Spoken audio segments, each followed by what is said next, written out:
Bonjour à tous et bienvenue sur le stand AgriRecrute, espace emploi-formation. Merci d'être présent pour la 3e conférence qui sert à promouvoir les différents métiers de l'agriculture. Et aujourd'hui, place au paysage. Alors le paysage, c'est une filière qui recrute abondamment, une filière riche, une filière qui attire et qui intéresse les plus jeunes et les plus vieux, les élèves et les personnes en reconversion. Avec nous aujourd'hui pour en parler, Juliette Allenay, représentante à l'UNEP, l'UNEP qui est l'organisme qui représente la filière, mais aussi avec nous Sébastien Tillier, chef d'entreprise et meilleur ouvrier de France 2019 en art paysager, rien que ça. Et enfin aussi avec nous, son collaborateur Kevin Lebon, qui nous parlera de ses missions au quotidien. Avant d'aller plus loin et de commencer l'échange, je laisse la parole à Juliette qui va nous présenter le secteur. Merci à vous. Oui, merci Willy. Ouais, je vais peut-être me décaler. Alors, je vais vous faire une présentation très rapide du secteur du paysage pour vous mettre un petit peu dans le contexte. Et après, je laisserai parler du coup Kevin et Sébastien. Alors, je vais vous présenter très rapidement de notre organisation. Donc, c'est l'Union nationale des entreprises du paysage, UNEP. On a pour mission de représenter la filière des entreprises du paysage, la filière du paysage au sens large. Et donc, pour trouver des informations sur nous, vous avez 2 sites. Le site Les entreprises du paysage, qui s'affiche là, et le site Les métiers du paysage. Alors, les métiers du paysage, c'est une vraie mine d'informations et si vous allez dessus, vous allez vraiment trouver toutes les informations dont vous avez besoin sur les différents métiers du paysage, les formations, toutes les informations dont vous avez besoin en fait pour vous y retrouver sur cette filière et sur ces métiers. Et en même temps, vous allez aussi pouvoir retrouver des entreprises du paysage près de chez vous sur le site Les entreprises du paysage. Donc les métiers du paysage, c'est quoi? C'est tous les métiers qui se rapportent en fait à l'aménagement, à la création et à l'entretien des jardins que vous pouvez trouver alors soit chez des particuliers, soit dans les espaces privés ou publics, dans les entreprises par exemple. Donc vous avez vraiment tous ces espaces-là qui sont aménagés, alors qui peuvent être aménagés d'une part par les collectivités, et là, moi, je vous parle plutôt du côté des entreprises du paysage. Alors, pourquoi je suis là aujourd'hui? C'est pour vous parler de la filière. Et pourquoi? Parce qu'elle recrute, parce que les entreprises ont des besoins permanents en salariés, en personnes qui ont envie, qui sont motivées, qui ont envie de travailler sur le terrain, dans les bureaux, voilà, pour aménager des espaces. On voit bien qu'il y a des besoins en recrutement un peu partout. Alors, assez poussé, du coup, un peu au centre, là, et en Île-de-France particulièrement. Donc, il y a 60% des entreprises qui ont des difficultés, en fait, à recruter. Quelles sont les régions qui recrutent le plus, d'ailleurs? Là, on le voit, en fait, c'est en vert foncé, où il y a le plus de besoins en recrutement. Donc, la Bretagne, ils ont des énormes besoins en recrutement. Les Pays de la Loire, le Centre-Val de Loire et le Grand Est avec l'Île-de-France. En fait, c'est une espèce de ceinture là. Et ensuite, je vous ai mis quelques chiffres clés pour vous rendre compte de ce que c'est que le paysage et le poids que ça a en fait en France. Donc, ça représente plus de 6 milliards de chiffres d'affaires. Ces chiffres, ils sont basés sur l'année 2020. Donc, voilà, ils vont encore apparaître de nouveaux chiffres pour 2023. Vous avez 110 000 personnes qui travaillent dans le secteur, 30 000 entreprises.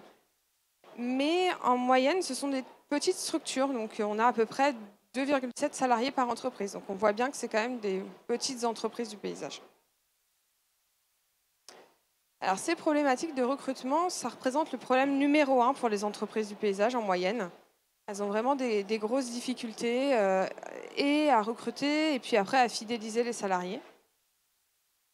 Donc c'est ce que je vous disais, 60% en moyenne déclarent avoir des difficultés à recruter du personnel permanent et dans certaines régions, il y a près de 50% des entreprises qui ont arrêté de chercher à recruter ou qui se sont réorganisées pour pallier justement à ces difficultés de recrutement. En France, il y a à peu près 11 600 postes à pourvoir. C'est une estimation, donc voilà, ça représente quand même un grand nombre de postes à tous les niveaux d'études, pour tous les types de postes, que ce soit des postes terrain, d'encadrement ou des postes plutôt en bureau sur chargé d'études ou conducteur de travaux. Il y a un besoin un peu plus poussé sur des ouvriers qualifiés sur le terrain. C'est des emplois non délocalisable et évolutif. Parce que quand on arrive dans une entreprise, c'est pas impossible de réussir à évoluer et progresser, devenir chef d'équipe, chef de chantier, conducteur de travaux, voire chef d'entreprise, comme l'a fait Sébastien comme choix.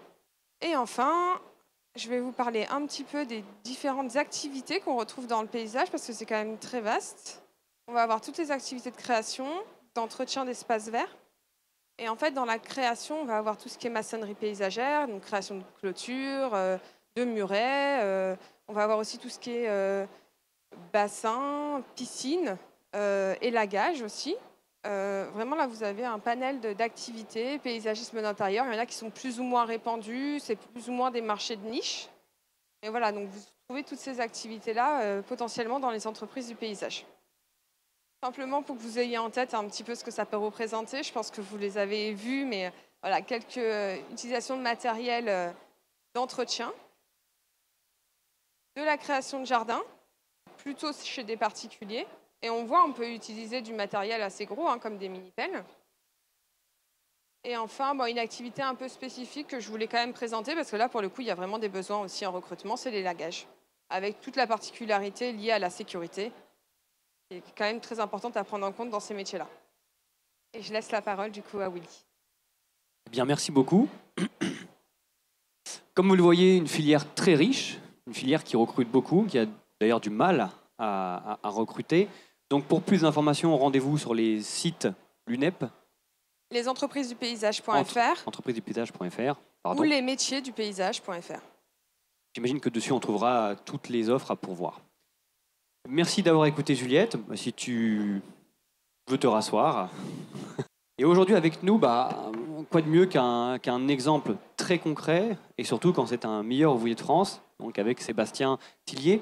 Moi, j'ai une question avant de commencer. Comment devient-on MOF ? Bonjour à tous, Sébastien Tillier, je suis artisan paysagiste dans les Yvelines. Je suis venu aujourd'hui en bonne compagnie avec mes différents salariés. Et je suis une TPE, on est 5 salariés. Et en 2017, donc j'ai décidé, après quelques années pas mal d'années on va dire de salariat et un petit peu de temps de patron, j'ai décidé de m'inscrire au concours Un des meilleurs ouvriers de France pour me tester un petit peu professionnellement. Et donc on devient un meilleur ouvrier de France, on s'inscrit, la validation de l'inscription, et ensuite on a entre 8 et 9 mois pour créer en totale autonomie un jardin sur le lieu de son choix, tout étant à nos frais, sachant que j'avais que quelques années d'entreprise, donc il fallait que je travaille et à mon entreprise et sur mon jardin, sans compter la vie de famille. Et c'est un concours où on se donne du début à la fin sans savoir si on va être lauréat ou pas. Donc c'est quand même psychologiquement difficile. Et après 2 passages du jury, j'ai réussi à convaincre et j'ai obtenu le titre de meilleur ouvrier de France 2019. Eh bien, bravo. On pense Merci. souvent au vin, à la gastronomie ou d'autres filières, mais c'est vrai que le paysage est aussi un art. C'est vrai que dans les métiers des meilleurs ouvriers de France, beaucoup de métiers ne sont pas mis en valeur. On a beaucoup l'habitude des métiers de bouche, mais tout le reste, ça représente quand même 280 métiers et sous-catégories. On n'entend que les métiers de bouche, mais il y a aussi beaucoup d'autres métiers qui méritent d'être un petit peu plus mis en avant. Revenons un peu à ta carrière, ta formation. Est-ce que tu peux nous raconter en fait, tes études ? Qu'est-ce que tu as fait pour en arriver là ? Alors, il y a quelques années, le BEP existait encore. Donc, j'ai fait mes 2 années de BEP, suivi de 2 années de bac professionnel. J'ai réussi à avoir les 2. Comment, je ne sais pas. Ensuite, je suis parti habiter en Australie pour travailler dans une entreprise du paysage, pour voir d'autres horizons et un petit peu m'étoffer professionnellement. Et en revenant, j'ai fait 2-3 petits métiers. Quand on est jeune, on baroude beaucoup. Et quand j'ai rencontré ma femme, elle m'a dit « Reprends le paysage, ça te va bien ». Et maintenant, depuis pas mal d'années, je suis retourné dans ce métier-là. Donc tu avais quel âge quand tu as commencé vraiment à investir dans ce secteur et à y travailler en tant que salarié ? J'avais 23 ans. Ok. Et aujourd'hui tu as ? 36. 36. Ok. Donc début de carrière, donc dans le salariat. Raconte-nous un petit peu quelles étaient tes missions, dans quel secteur du paysage tu étais concrètement ? Le salariat, j'ai réussi à retrouver un petit emploi dans une entreprise du paysage où il n'y avait que le patron. dans un vieux Ford qui date des années 90, sans chauffage, sans radio. Et au fur et à mesure des années et de beaucoup travailler, beaucoup d'efforts, eh ben, grâce à moi, il a réussi à monter une entreprise de 10 salariés avec enfin 3 équipes. Et puis après, je suis parti parce que j'avais envie de faire un petit peu mon bonhomme de chemin par rapport à l'expérience que j'avais réussi à acquérir en tant que salarié. J'ai commencé petit ouvrier, on va dire, pour terminer chef de chantier et responsable du pôle formation. Et qu'est-ce que vous faisiez de plus? Du terrassement C'était très éclectique, terrassement, élagage, plantation, enfin, on faisait tout. Il faisait vraiment tout. Alors, parle-nous maintenant de ton entreprise. Comment on arrive à Terra Botanica? Donc, pour éviter les amalgames, donc, Terra Botanica est un très très grand parc à Angers que j'apprécie particulièrement. Et j'ai ouvert mon entreprise avec le nom Terra Botanica sans même connaître avant ce parc. Parce que c'était quelque chose qui sonnait bien dans ma tête. Donc j'ai fait comme ça. L'INPI m'a autorisé pour ceux qui connaissent, m'a autorisé à ouvrir sous ce nom-là. Donc j'en ai profité. En quelle année tu as créé Terra Botanica? En février 2015. Alors, quels sont justement aujourd'hui les différents métiers que tu proposes? Donc, dans notre entreprise, on fait de la conception, de la réalisation et de l'entretien de jardin. Concrètement, au quotidien? Au quotidien, on peut très bien aller tailler des haies, poser une terrasse, faire un dépannage d'arrosage ou un rendez-vous pour effectuer des mesures pour faire une conception de jardin. Alors, en 1 minute 30, 2 minutes, est-ce que tu peux nous parler un peu chiffres sur Terra Botanica? Combien de salariés, chiffre d'affaires? Oui, aucun problème. J'aime beaucoup être transparent envers moi-même et surtout avec mes salariés au niveau de l'évolution de mon entreprise.